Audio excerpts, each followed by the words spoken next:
Today is March 4th, 2021. My name is Luciana Spraker. I'm the director of the City of Savannah's Municipal Archives. I'm with Virginia Mobley of Oglethorpe Marble and Granite Company. We are sitting in Laurel Grove North Cemetery in Savannah, Georgia today for our interview. Thank you for joining me today, Mrs. Mobley. We are going to start off with some background questions and then talk about your family business and their work in Savannah. So, tell me your full name. Virginia Little Mobley. Okay. And when and where were you born? In 1944 here in Savannah. Okay. Can you say actually your birth date? Oh, sure. April 8, 1944. Great. And can you tell me your parents' names and when and where they were born? My father was Milton James Little, and my mother was Lily B. Little. Her maiden name was Barrett. They were both born here in Savannah. Okay, great. Do you know what year Milton was born? I knew you were going to ask me that, and I really don't remember. Okay. Somewhere around 1905. Okay, what about your mother? 1910. Okay. Do you have any siblings? I have two sisters. Two sisters. What are their names? Barbara Howard, and she's my younger sister, and my older sister was Mary Ann Kelly. When you were growing up, did you have any extended members of the family living with you? Yeah, we lived in a rather large house, and I had one aunt who lived with us the whole time, and then I had another aunt who lived for when she became a widow. She lived with us for a few years until she remarried, and then we have a carriage house on the house, and a myriad of uncles lived there. And then the aunt who had lived in the big house had moved to the carriage house. Were these aunts and uncles on both sides of your family? No, they were all on my mother's side. Where was the house located? On 38th and Abercorn. Is that where you still live today? I still live there. Okay. So tell us a little bit about your husband and how the two of you met. Well, he actually he was born in Savannah. His name was Daniel Herman Mobley, and he grew up for a period of time just about 2 blocks from where I live, although I didn't know him back then. We met when I arranged a blind date for him, and my date turned out to be not one that I was enjoying, and his date turned out to be one he was not enjoying, and we were talking about books and literature, and they were talking about other things. So it was a blind date for you in the end. Exactly.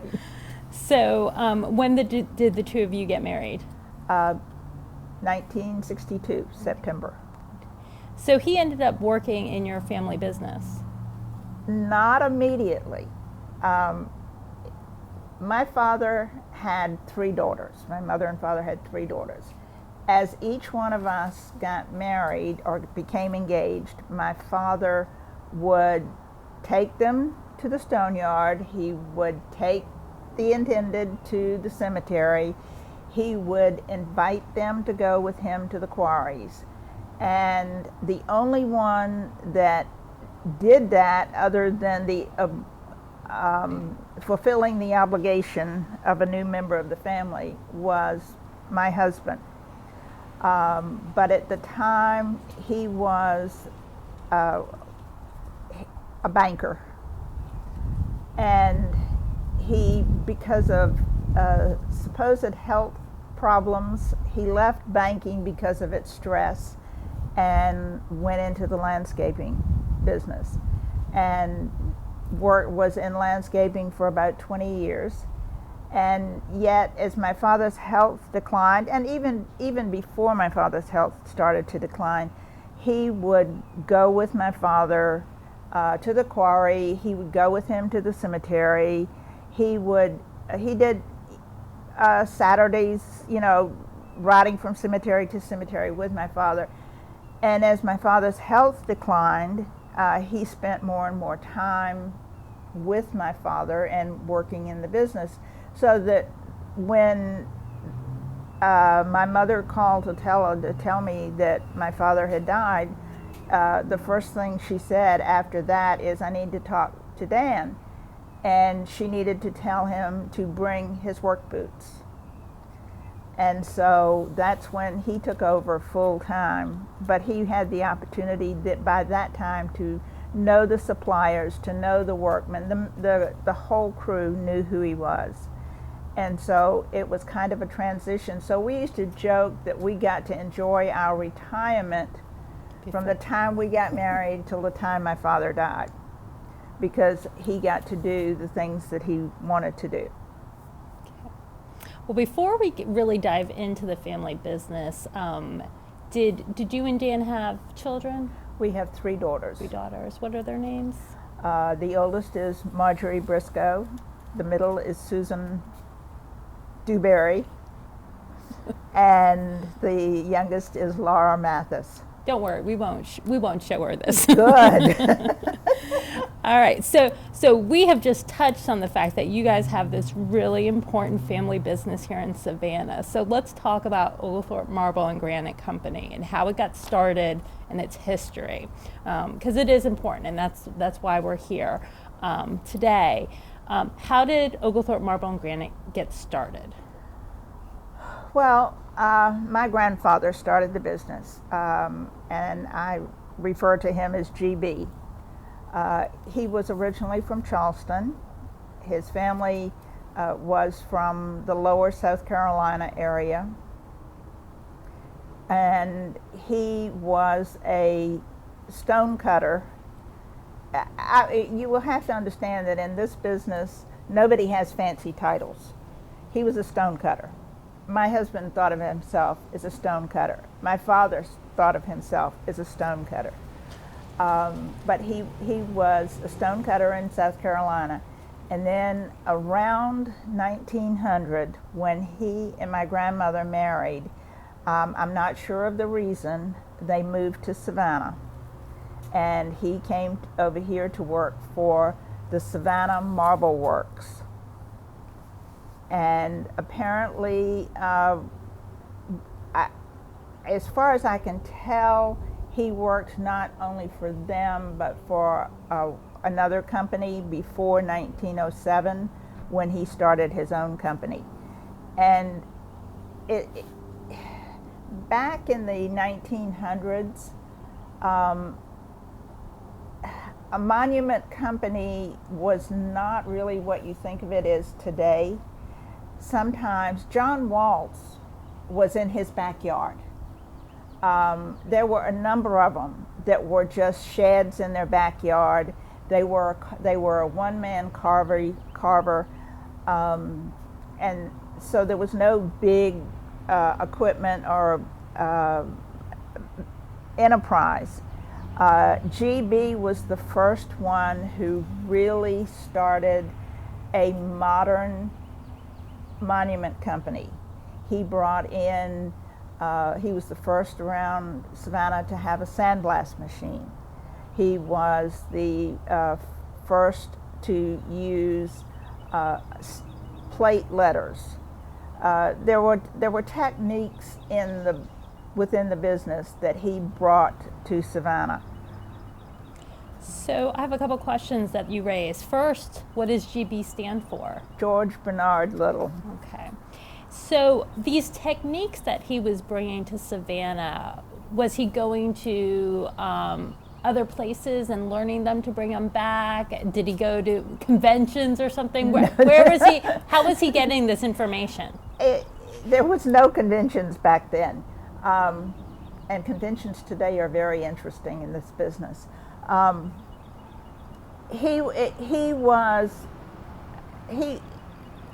have to understand, GB was a entrepreneur in the very broad sense of the word. So he was always out there looking and learning, and he would make frequent trips to the quarries, and he would see how they were doing it, and he would, he would talk to the salesmen for the equipment companies and that kind of thing. Then he would bring it back and he would practice with it. He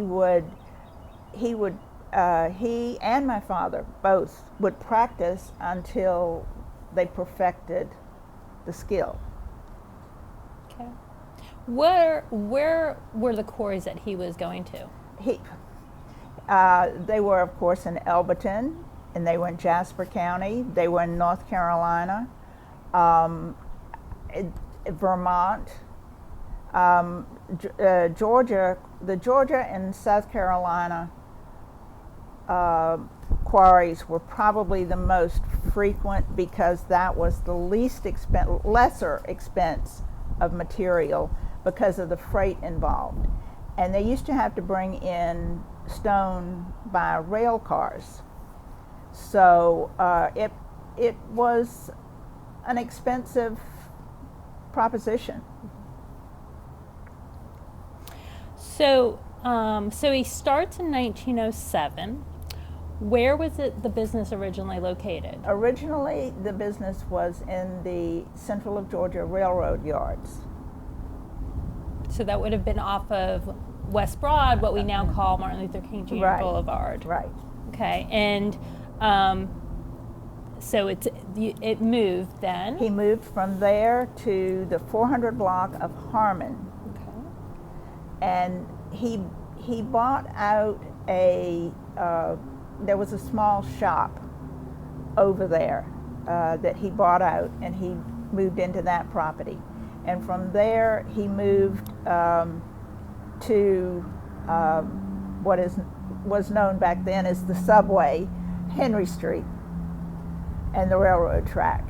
And then in the early 20s he moved, he bought the block of Wahlberg between East Broad and the railroad track and occupied that, and that's our present location. Still there. And the subway is off of East Broad too, right? Yeah, it's between East Broad and Like Atlantic. Atlantic. Okay. Yeah. All right. It's that place that floods all the time. Yeah. Right, goes under the railroad tracks. Right. Mm-hmm.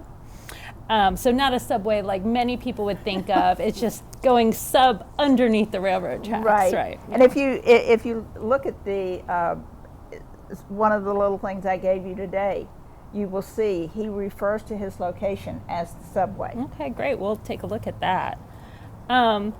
So so your father then went into business with him? My father, GB and Eva had 2 children, and they actually had 4 children, but the 2 girls passed away as young children. George was the older son, and Milton was the younger. Again, it was one of these cases where GB brought both sons in. One son was interested and the other one wasn't. George went off to see the world and went into military service, and when he came back he was not interested at all. So my father bought him out. But both of the sons, if you look at old photographs of the business, you will see both sons there. My father completed his first monument solo by himself at age 11, which is the Elbert tomb in Colonial Cemetery. Wow, that's impressive. So when you were growing up, were you very aware of the business and that your dad was a stonecutter? Was it part of daily life? Oh, it was very much a part of daily life. While my grandfather was alive, the family life was removed from the business. Everything was done in one location. When my parents took over and the family started to grow, my father decided that it was not the place for a woman. So the office was moved into our home, where it still is today. But it was we had quite strong discussions about the fact that he had all girls and that I could not follow in his footsteps. So you didn't have any little jobs as part of it? Oh, growing no. up? My only job was to go to the cemetery when he went to the cemetery. So you mentioned John Waltz, who is quite famous as one of the stonecutters and sculptors in Savannah. Can you talk about some of the other stonecutters that were contemporaries of your grandfather? I don't know really of my grandfather. I know that Tony Alifi worked was a contract cutter for my father and for my father. And then there were people who were skilled that have no fame, but their work is in these cemeteries that worked for him. Did they sign their name to the pieces? No. Okay. That and that probably died out around the 1930s of the actual signing of stones. Now we still sign every stone that we do. You won't see it, and every true stone cutter has their own way of doing it. Ours happens to be our comma and periods. They are made with a key. They are not made with a knife.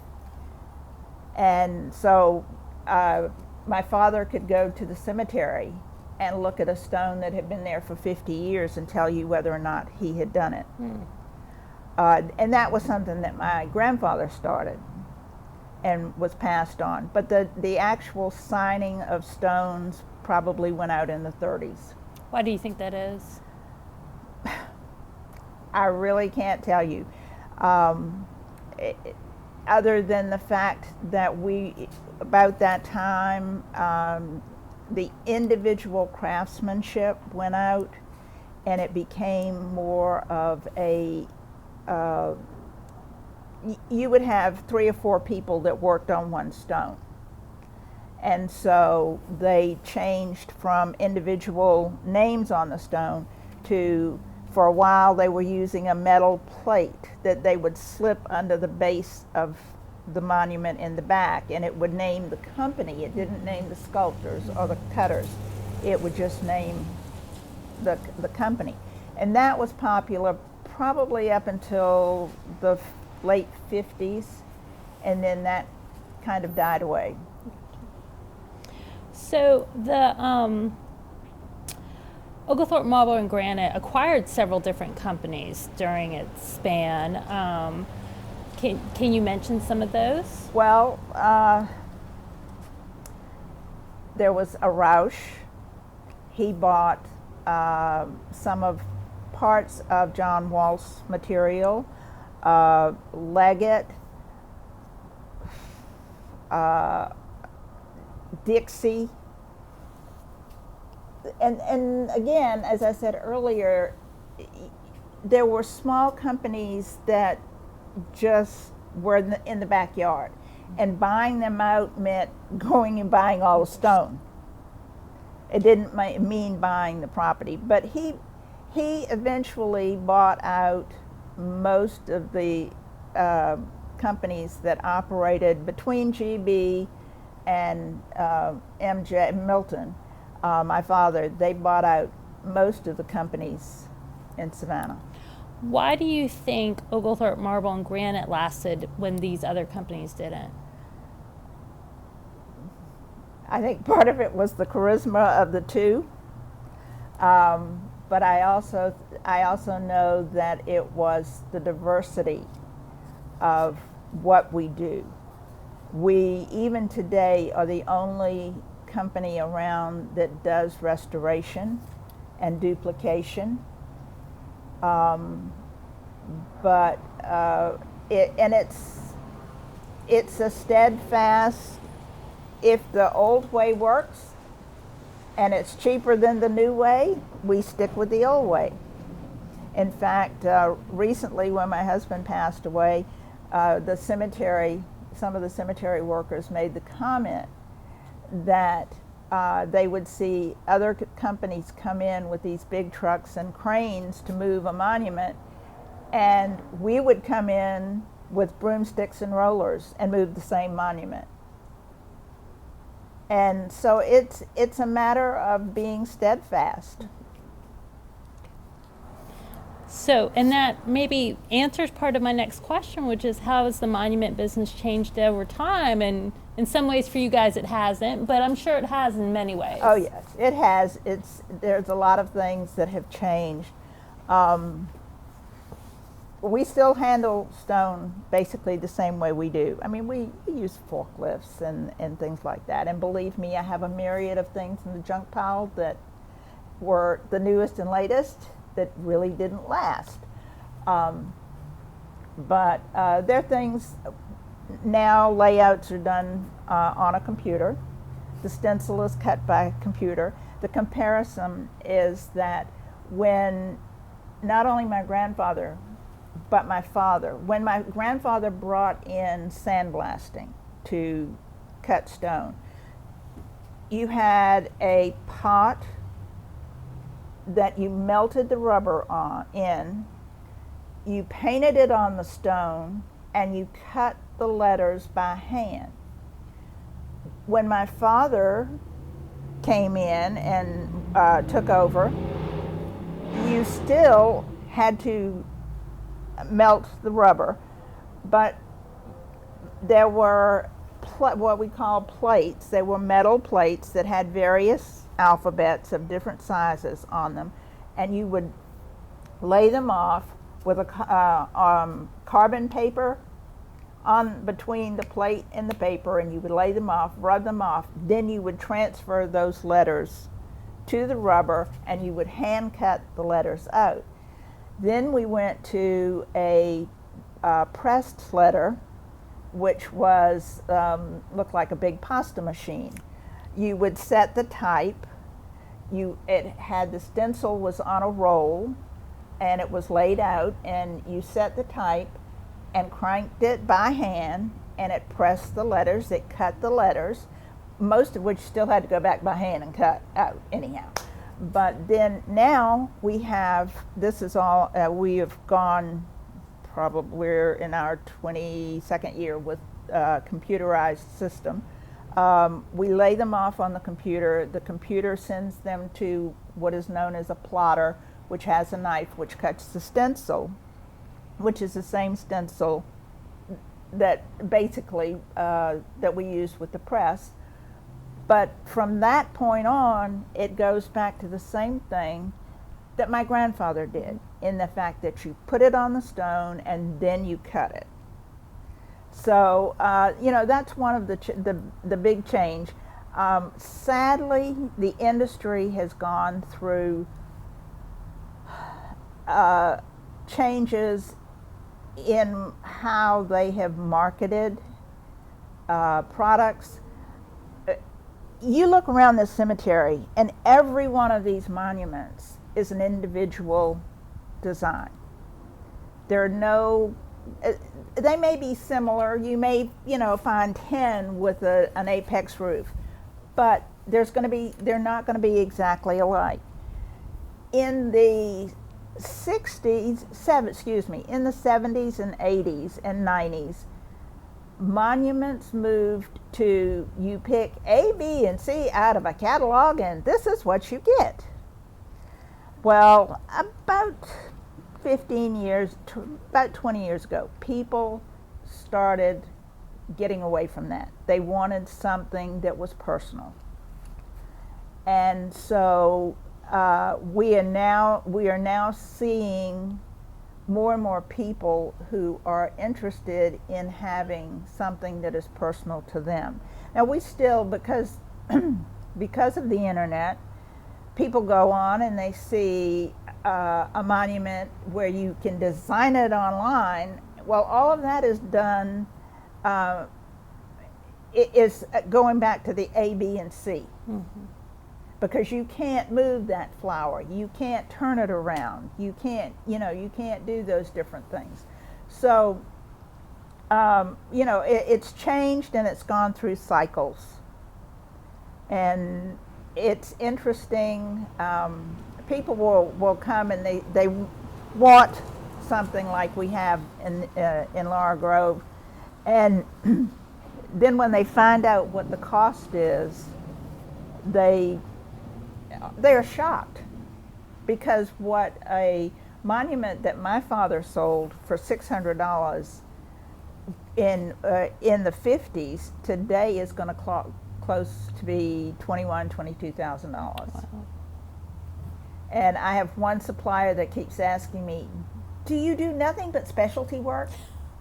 Because for every half of what I send him, or better than half of what I send him, is stuff that has to be a special cut, because we've done away with the big saws. But that's what you kind of specialize in. That's exactly what we specialize in. So, and maybe that leads into the next one, which is what really put Oglethorpe Marble on the map. What monuments are you best known for? I don't know that we are best known for any one in particular, because we've done public monuments, we've done private monuments, we've done churches, we've done a myriad of things. We used to joke up until a few years ago that our monuments were on display along Bay Street, because with the exception of the Salzberger monument, all of those monuments have either been done by my father or my husband. Well, let's mention a couple of those in case people aren't familiar. So the Celtic Cross was the last monument that my father designed, and the first monument, public monument, that my husband created. The Vietnam monument, we did that. The Oglethorpe bench was a GB. And that's very early. That was 1906, the Oglethorpe bench. Yeah. So, what about the company's work in our squares, which Savannah is so famous for? Well, we have worked on every monument in the squares. Squares. The latest was the Pulaski Monument. The Wesley Monument was one my father did. My father and his father worked on, my father worked on the Oglethorpe. My father and grandfather worked on,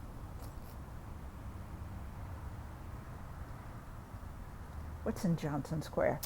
The Green Monument. Yeah. So these would be a combination, as you mentioned, these projects for people who watch this. These are a combination of one creation, but also restoration work, right, repair work. Right. So let me ask you, what is your favorite of the public monuments that the company's worked in? Do you have a favorite?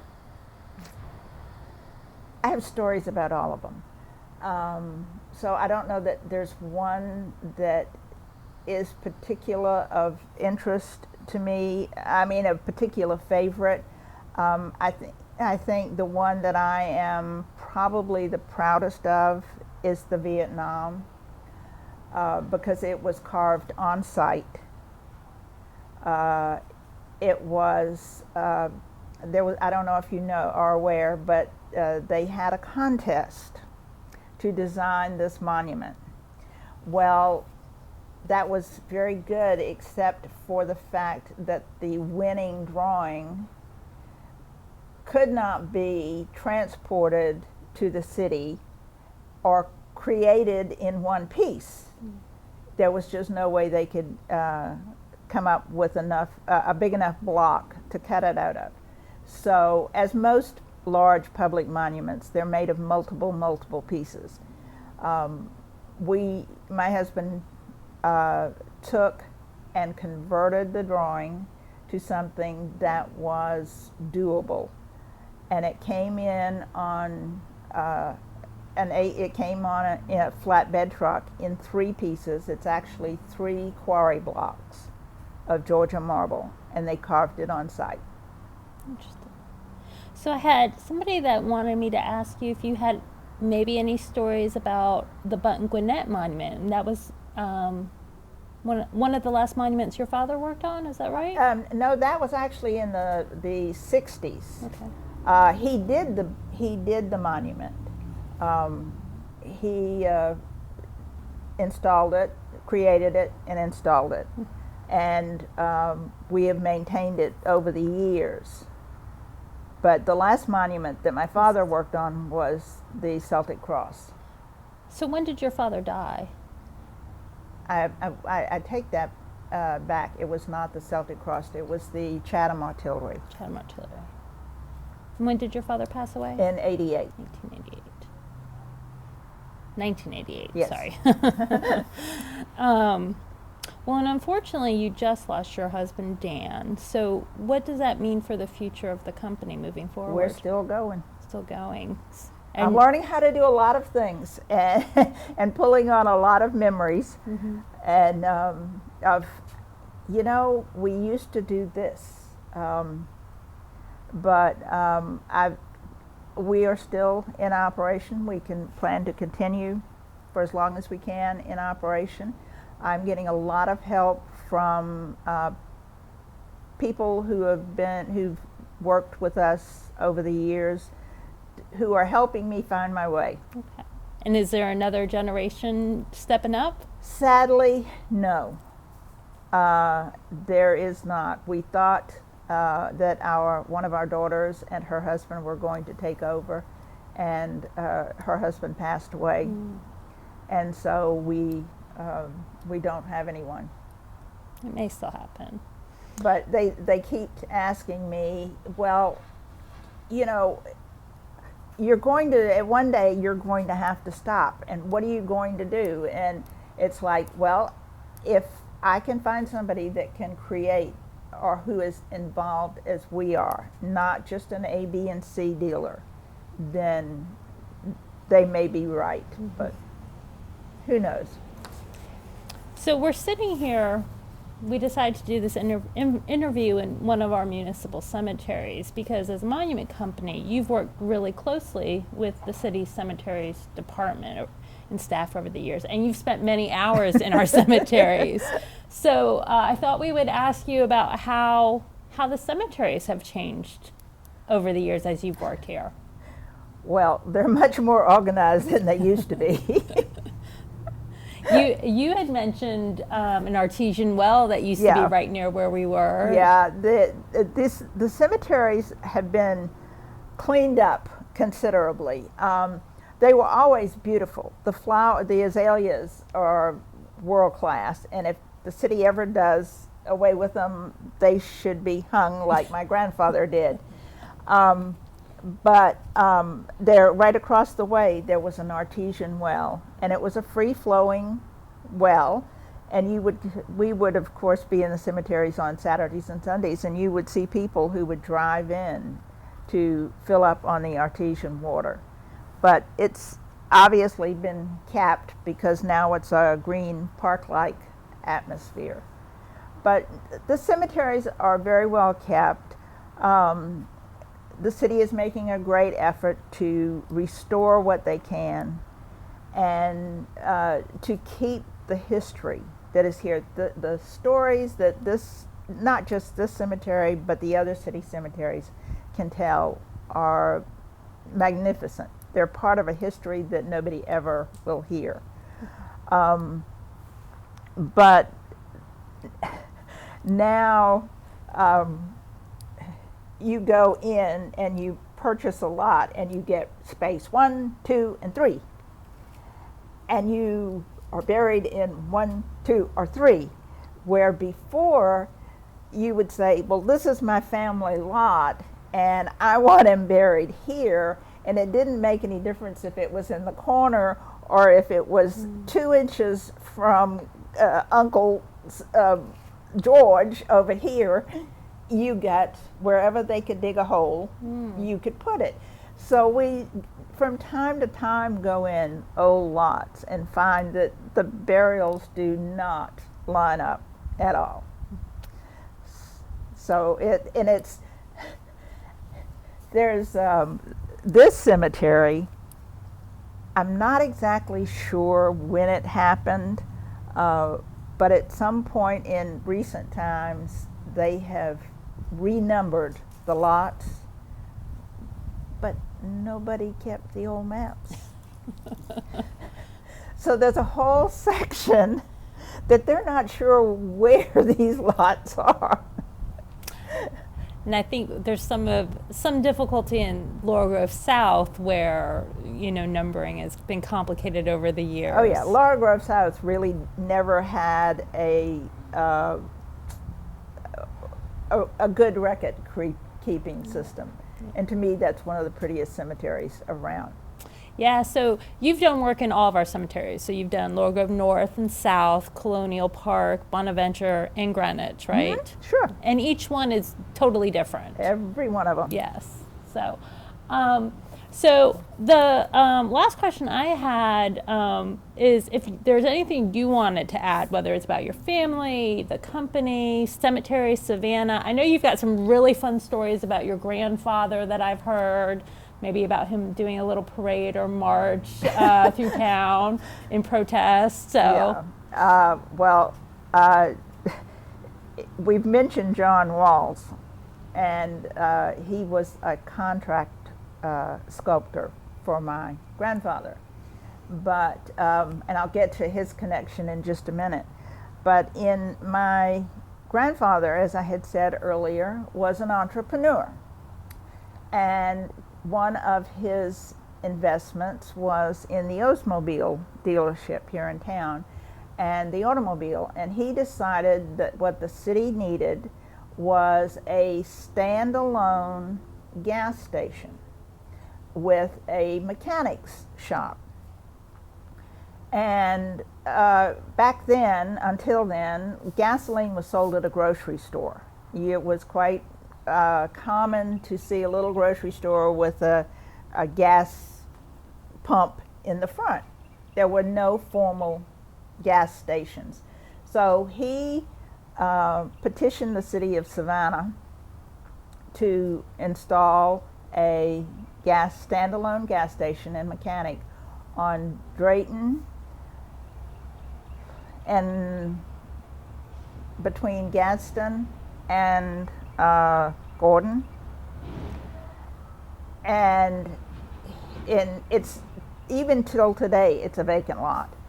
And he went before city council to get permission, and the city council turned him down on the premise that it was too close to several churches. We haven't figured out whether, there were 2 churches in the area at the time, but they turned him down, and GB got a little upset.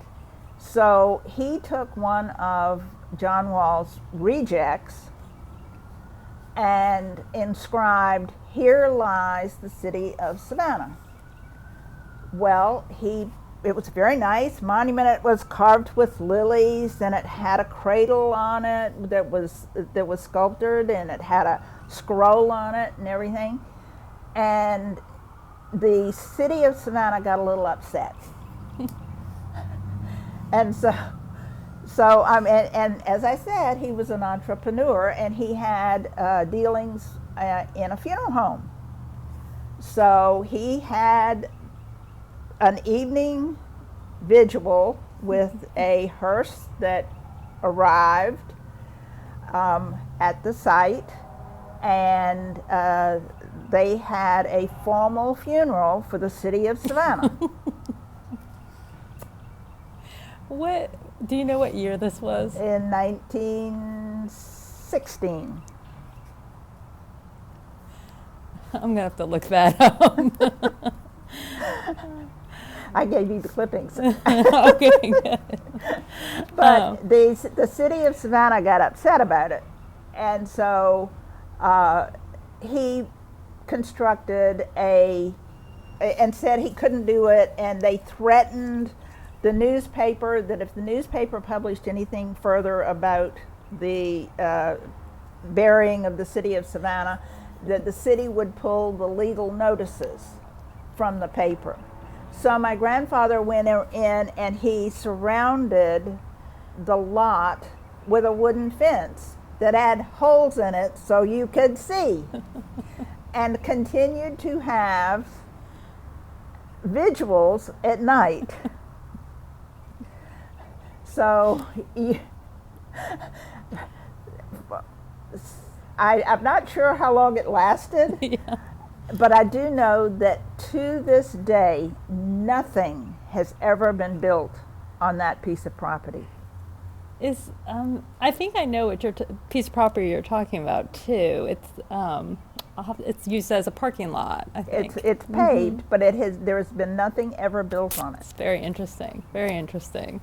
Well, I think that's a great story for us to end on, unless you've got some more that you want to share like that. No. That's great. Well, thank you. I think this has been great, and I think it really helps to sort of explain to people the importance of the company, how it ties into our parks, our squares, our municipal cemeteries, and hopefully get them out to look at some of these beautiful monuments. You know, people would find interest in just looking at the material that is used. I mean, there are monuments that are made of metal, they're made of slate, they're made of limestone, they're made of Italian marble, they're made of Vermont marble, they're made of granite from a variety of places. It's just the workmanship, the talent that goes into creating monuments. People do not really understand. I have people all the time that are dumbfounded when we tell them, you know, we don't just add water or take a marker and the inscription is cut. This is something that takes hours to cut and hours to do, and every little bit has to be done individually. The artistry behind it. Yes. Exactly. Yes. Yeah. So, I mean, you mentioned Savannah is a city of history, but we are a city of art and architecture and history and landscape, and the monuments kind of tie that all together, I think. They do. They do. And I have a statue that my father ordered from Italy in the 50s that we will be using in our personal monument, and I am terrified to put it out in the public because of the workmanship that is in it. When I look at the workmanship in this statue compared to the workmanship in the statues that we get today, there's no comparison. They're two different entities. Well, terrified, do you think that it might be I don't want it to be damaged. I don't want it to be lost. I know where it is right now, and it's very well protected. Well, you should look forward to it being appreciated by people like me and people who appreciate that stuff. So think of it that way. Well, I'm working towards that. Yeah. Well, this has been wonderful, and I appreciate you taking the time to come out and share your history and your stories with us today. Oh, I'm glad you asked. I'm honored that you asked, because as my father and my grandfather, we're just here. Yeah, but it's an important history, so it's great that you shared it with us all. Thank you.